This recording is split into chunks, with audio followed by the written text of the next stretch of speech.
Hello everybody, welcome back to my channel spoken English by Varthini. అందరూ ఒకటేసారి రావద్దు. మేము ఇంటికి చేరేదాకా ఆగు. నువ్వు కట్టుకథలు చెప్తున్నావా? అతనితో మాట్లాడే ప్రయత్నం చేయకు. సో రెగ్యులర్గా వాడుకొని ఒకటి చేద్దామండి. వీడియో స్కిప్ చేయకుండా ట్రై చేయండి. సో మీరు నచ్చితే కనుక లైక్ చేయండి, షేర్ చేయండి. సో ఫస్ట్ వన్, నువ్వు నన్ను అడిగితే నేను నా పుస్తకం ఇస్తాను. నువ్వు నన్ను అడిగితే నేను నా పుస్తకం ఇస్తాను. If you ask me I will give my book. If you ask me, నన్ను అడిగితే, నువ్వు చెబితే, నువ్వు వస్తే, ఇలా అడగాల్సి వచ్చినప్పుడు ఇఫ్ యూ అనమాట. అతను బాగా ఆడితే మ్యాచ్ గెలుస్తాడు. అతను బాగా ఆడితే మ్యాచ్ గెలుస్తాడు. If he plays well he will win the match. If he plays well అంటే బాగా అని, he will win the match, అతను మ్యాచ్ గెలుస్తాడు. ఇంకా ఏమైనా మిగిలిందా? Is anything left over. ఇంకా ఏమైనా మిగిలిందా? Is anything left over. మిగిలిన అన్నం వృధా చేయకు. Don't waste leftover rice. మిగిలిన అన్నం వృధా చేయకు. అతను సమయానికి అక్కడికి చేరుకోలేదు. ఇక్కడ చేరుకోలేదు అంటున్నాం అంటే ఆల్రెడీ జరిగిపోయింది కాబట్టి పాస్ట్ రావాలి. He didn't get there in time. చేరుకోలేడు అంటే అది ఇంకా ఫ్యూచర్ కాబట్టి వేరే చెప్తాం అక్కడ. మేము ఇంటికి చేరేదాకా ఆగు. మేము ఇంటికి చేరేదాకా అంటే వచ్చేదాకా అని. Wait till we get home. మేము ఇంటికి వచ్చేదాకా చేరేదాకా ఆగు అని. అప్పుడే మొదలు పెట్టేశావా అంటే హ్యావ్ యూ స్టార్టెడ్ ఆల్రెడీ. అప్పుడే మొదలు పెట్టేశావా అనేసి అనమాట. అండ్ నెక్స్ట్ వన్, అప్పుడే సాయంత్రం అయిందా అంటే ఈజ్ ఇట్ ఈవినింగ్ ఆల్రెడీ. అప్పుడే సాయంత్రం అయిపోయిందా అన్నప్పుడు ఇలా అడుగుతూ ఉంటాం అన్నమాట. అన్నీ ఒకేసారి చేయకు. Don't do many things at once అంటాం. అట్ వన్స్ అంటే అన్నీ ఒకటేసారి అలా చెప్పాల్సిన వాడతాము. అందరూ ఒకేసారి రావద్దు. Don't all come at once అంటాం. ఒకటేసారి అందరు రావద్దు. అందరూ ఒకటేసారి అంటే ఒకేసారి మాట్లాడకండి. దీన్ని ఎలా చెప్తారో మీ ఆన్సర్ని కింద కామెంట్ సెక్షన్లో తెలియచేయండి. బాగా చేస్తున్నారు, రిప్లైస్ బాగిస్తున్నారండి. ఇంకా నేను ఎక్స్పెక్ట్ చేస్తున్నాను చాలామంది ఇస్తారనేసి. నెక్స్ట్, అతనితో మాట్లాడే ప్రయత్నం చేయకు. Don't try to speak with him. మీరు అతనితో మాట్లాడే ప్రయత్నం చేయకు అని.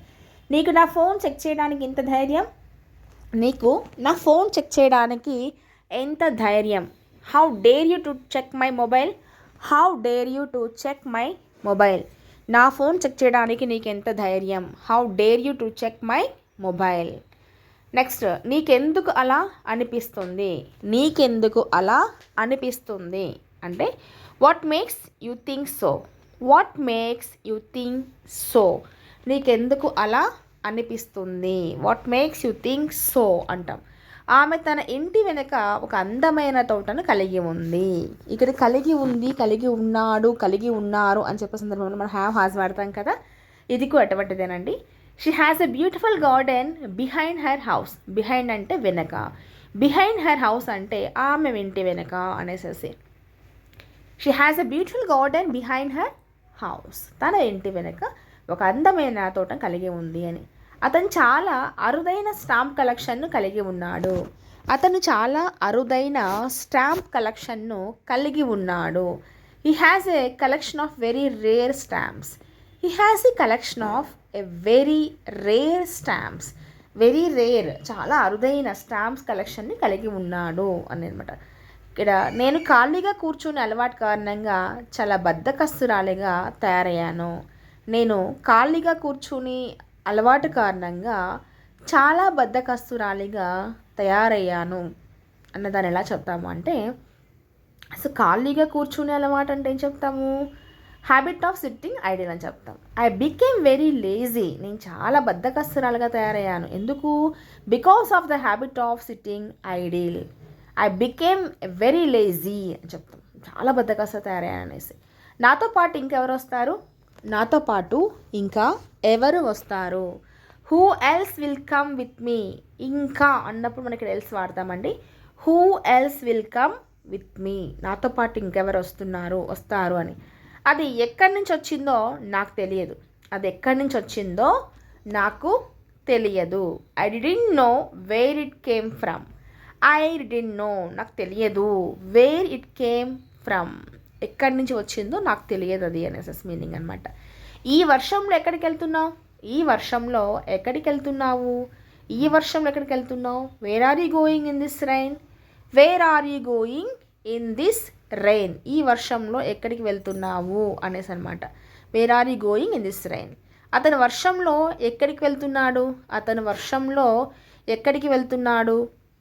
వర్షంలో ఎక్కడికి వెళ్తున్నాడు అంటే where is he going in the rain అంటాం. Where is he going in the rain. అతను వర్షంలో ఎక్కడికి వెళ్తున్నాడు అని. అతను ఆల్రెడీ వర్షంలో తడిసిపోయాడు. అతను ఆల్రెడీ వర్షంలో తడిసిపోయాడు. ఆల్రెడీ వర్షం తడిసిపోయాడు అంటే already he drenched in the rain అంటాం. డ్రెంచ్డ్ అంటే తడిచిపోవడము అనేసి. Already he drenched in the rain. వర్షంలో ఆల్రెడీ తడిచిపోయాడు తను అనేసి. నాకు వర్షంలో డ్యాన్స్ చేయాలనిపిస్తుంది. నాకు వర్షంలో డ్యాన్స్ చేయాలని అనిపిస్తుంది. I feel like dancing in the rain. I feel like dancing in the rain. నాకు వర్షంలో డ్యాన్స్ చేయాలని అనిపిస్తుంది. ఆమె వర్షంలో డ్యాన్స్ చేయాలని అనుకుంటున్నది. ఆమె ఇక్కడ షీ వస్తుంది కాబట్టి ఇక్కడ ఆమె వర్షంలో డ్యాన్స్ చేయాలని అనుకుంటున్నది అని చెప్తున్నాం. మరి దీన్ని ఎలా చెప్తామో మీ ఆన్సర్ని కింద కామెంట్ సెక్షన్లో తెలియచేయండి. ఓకేనా?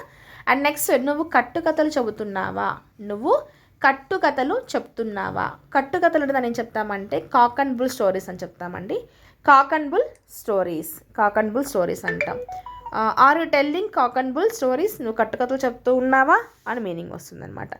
నీకు చెప్పి నేను తప్పు చేశాను. నీకు చెప్పి నేను తప్పు చేశాను. నేను నీకు చెప్పి తప్పు చేశాను అంటే I did a mistake by telling you అంటాం. I did a mistake by telling you. నేను నీకు చెప్పి తప్పు చేశాను అనేసి అనమాట. అండ్ నెక్స్ట్ వన్ వచ్చేసేసి నేను అక్కడికి వెళ్ళి తప్పు చేశాను. నేను అక్కడికి వెళ్ళి తప్పు చేశాను. అక్కడికి వెళ్ళి అని చెప్తున్నాం. మరి దీని ఎలా చెప్తారో కూడా మీ ఆన్సర్ని కింద కామెంట్ సెక్షన్లో తెలియచేయండి. ఇవాళ ఈ వీడియోలో మీకు నేను 3 ఇచ్చానండి. సో 3 ఆన్సర్స్కి కామెంట్ చేసిన వాళ్ళు నేను పిన్ చేసేస్తాను కమెంట్ని. వాళ్ళు ఏం చేశారో నాకు చెప్పు. Tell me what they did. Tell me what they did. వాళ్ళు ఏం చేశారో నాకు చెప్పు. మీరేం చేయబోతున్నారో అదని చెప్పండి. మీరేం చేయబోతున్నారో అతనికి చెప్పండి అంటున్నాను. ఇక్కడ మనకి థర్డ్ పర్సన్ ఇన్వాల్వ్ చేస్తాం. అతనికి చెప్పండి అంటున్నాను కాబట్టి tell him what are you going to do. చేయబోతున్నారు కాబట్టి గోయింగ్ టు డూ చెప్పాలి. What are you going to do. Tell him what are you going to do. మీరేం చేయబోతున్నారు అతనికి చెప్పండి. మీరు నాకు ఇంకా ఏమో చెప్పారు. మీరు ఇంకా ఏదో చెప్పారు, సంథింగ్ ఏదో చెప్పారంటాం కదా. You told me something else. ఇంకా ఏదో అంటే సంథింగ్ ఎల్స్ అంటాం. You told me something else. మీరు నాకు ఇంకా ఏమో చెప్పారు అని మీనింగ్ వస్తుందన్నమాట. నువ్వు ఏం నేర్చుకోవాలనుకుంటున్నావో అది నేర్చుకో. నువ్వు ఏం నేర్చుకోవాలనుకుంటున్నావో అది నేర్చుకో అనే సందర్భంలో ఎలా చెప్తామంటే learn whatever you want to. Learn whatever you want to అంటాం. Learn whatever you want to. నువ్వు ఏం నేర్చుకోవాలనుకుంటున్నావో అది నేర్చుకో. నువ్వు నీ ఉద్దేశాన్ని మార్చుకున్నావా? నువ్వు నీ ఉద్దేశాన్ని మార్చుకున్నావా అంటే have you changed your opinion అంటాం. Have you changed your opinion. నీవు నీ ఉద్దేశాన్ని మార్చుకున్నావా? Have you changed your opinion. నిన్ను ఎక్కడ చూసిన గుర్తు లేదు. నిన్నెక్కడ చూసిన గుర్తు అయితే లేదు నాకు అంటుంటాం కదా. I don't remember seeing you anywhere. I don't remember seeing you anywhere. నేను ఎక్కడ చూసిన గుర్తయితే నాకు లేదు అని చెప్పిన సందర్భంలో వాడతాం అన్నమాట ఇలాంటివి. మేము డిన్నర్కి ఇంకా ఎక్కడికైనా వెళ్ళాలని నిర్ణయించుకున్నాము. మేము డిన్నర్కి ఇంకా ఎక్కడికైనా వెళ్ళాలని నిర్ణయించుకున్నాము అంటే వీ డిసైడెడ్ అని చెప్తాము ఇక్కడ. We decided to go somewhere else for dinner. Somewhere else అంటే ఇంకా ఎక్కడికైనా అనేసి అనమాట. ఫర్ డిన్నర్ అంటే డిన్నర్కి. We decided to go somewhere else for dinner. Somewhere else ఇంకా ఎక్కడికైనా అనేసి అనమాట. టుడే క్లాస్ వచ్చేసండి. నెక్స్ట్ క్లాస్లో వన్ వాక్యాలతో మంచి విడత వచ్చేస్తాను. మరి మీకు ఇచ్చిన 3 క్వశ్చన్స్కి అంటే తెలుగులో ఇచ్చిన వాటికి ఇంగ్లీష్లో ఆన్సర్ చేసి కింద కామెంట్ చేసేసేయండి. నచ్చితే వీడియో లైక్ చేయండి, షేర్ చేయండి. Thank you for watching.